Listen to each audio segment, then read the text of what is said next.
halow waatan walaal gabadhiinni waa taa aad bay u liidataa waad arkaysiin soo ma la hadal xariirkiina la hadalnaya la hadal sirooy falambooyin baan ku xidhnay xitaa aad bay u liidataa saxraagiiba saa ku soo noqotay marka annaka xeradan Soomaaliya ayaan soo qaadnay gabadha oo ma garanaysaa halkan keennay iminka halis maba kici karayso lugihii maqaarka hoosoo dhan kama kici karayso marka waa ka sida uu ogaada ninkan carabka xeradan leh yaa ka soo furtay rag xabsi ku haysta oo ma garanaysaa gabadha way rafaadiyeen aad bay u rafaadsan tahay gabadhu oo ma garanaysaa silay way salacday markaas iminka xeradii waxay timid doonta Soomaali badan baa joogta xeradanne marka walaashay sida uu ogaada videogan haddaad aragtaan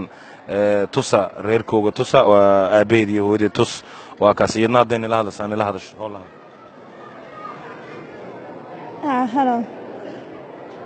hello hello waatum qof ma nin baa soo naagna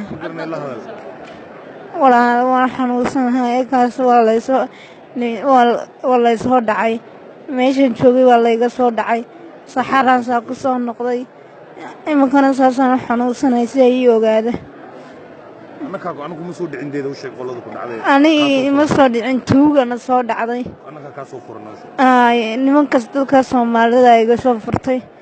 xooshkana lay keenay xooshkana xoosh fiican maaha meeshana duum kuma haysto daryeel kuma haysto cunno xataa kuma haysto si ay ogaada